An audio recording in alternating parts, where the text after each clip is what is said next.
Ate, anong ano ka talaga? Expert ka ba talaga, ti dyan? Ayan nga mga lods, kapistahan ng Bangkulutan ngayon mga lods. Ayan, maririnig niyo yung lutong ng lechon. Handa na nga aking bayaw dito sa Bangkulutan. Dumaguete City mga lods. Ayan, tara, kumain na kayo mga lods. At fiesta na tayo. Doon ka na, kuya. Sunduin mo na yung ano mo sa airport.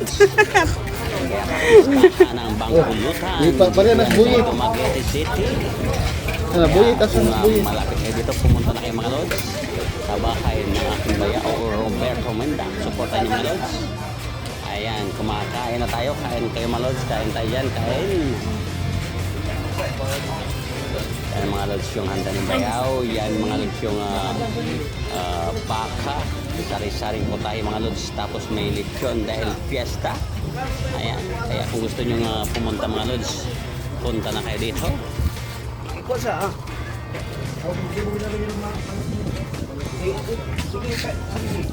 Ayan mga lods yung lechon. Isang lechon. Malutong na malutong yan ng aking bayaw si Roberto Mendaca. Ayan mga lods, supportahan nyo yan dyan sa Bangkulutan. Sa Buanggita.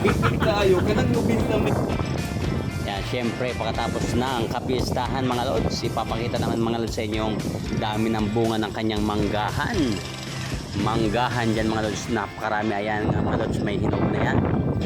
Kapipitas lang yan mga lods.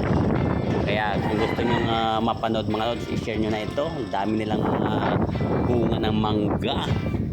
Ayan mga lods, yung napitas ng kanyang manggahan. Ang dami-dami yan, papahinugin pa yan mga lods. Kaya kung gusto nyo bumili, pumunta lang kayo dyan sa Bangkulutan sa Buanggita. Bumili kayo ng mangga. Yan, marami yan mga lods, ang dami yan. Marami pa doon sa kanyang mga puno. Kaya kung gusto nyo pakyawin yan at bumili, pumunta lang kayo dyan sa Bangkulutan. Hanapin nyo lang si Roberto Mendac. Yan mga lods, yung aking bayaw. Yan, marami ng hinog dyan mga lods. Matamis. Ayan nga mga lods, yung kanyang manggahan dyan sa Bangkulutan, sa Buanggita mga lods. Yan, marami pang pipitasin dyan. Halos medyo mainit lang ang mga panahon mga lods. Kaya medyo buwan yung mangga. Pero kung paano yan ang aking tatay, ayan, namitas. Hindi ba pa pwedeng kainin natin? Buksan natin. Pwede natin kung kainin yun. Bye-bye! Okay, ayan, mga kaway-kaway naman dyan. Kaya kung gusto nyo bumili ng mangga mga lods, puntahan nyo lang dyan mga lods dyan sa Bangkulutan. Madali nyo lang mahanap po yan si Roberto Mendac, yung aking bayaw, yung ang aking kapatid. Ayan, yung kanyang misis dyan mga lods. Puntahan nyo yan dyan at makatingin kayo ng bangga, napakatamis mga lods ng mangga. Ayan, napakaraming puno niyan mga lods. Ang dami pa mapipitis dyan. Baka gusto nyo magnegosyo ng mangga mga lods, puntahan nyo lang at bilhin nyo na yan. Napakatamis, sulit na sulit mga lods yung tamis ng mangga na yan mga lods.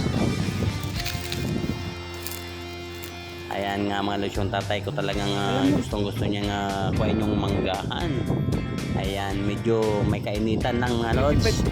Kaya 25 tapos nagpaano ako 22 kilos. Mayroon ayan mga lods, makita nyo naman yung kainitan ng panahon ngayon natin mga lods. Mindot na tuyo na yung mga panmero. Okay lang yan, so survive pa rin yung ating manggahan, mangga ng aking bayaw. Kaya sana tuloy-tuloy ang blessing sa kanyang mga manggahan mga lods. Suportahan natin mga lods.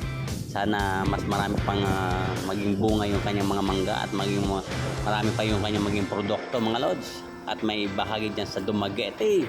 At siyempre mapunta dito yan sa Manila mga lods yung ating mga bunga niya. Suportahan natin mga lods. Thank you so much sa inyo. God bless. And please subscribe and share lang mga lods para mas marami pang makapanood mga lods at makamili ng mga mangga dyan ni Bayaw sa Buanggita, Bangkulutan.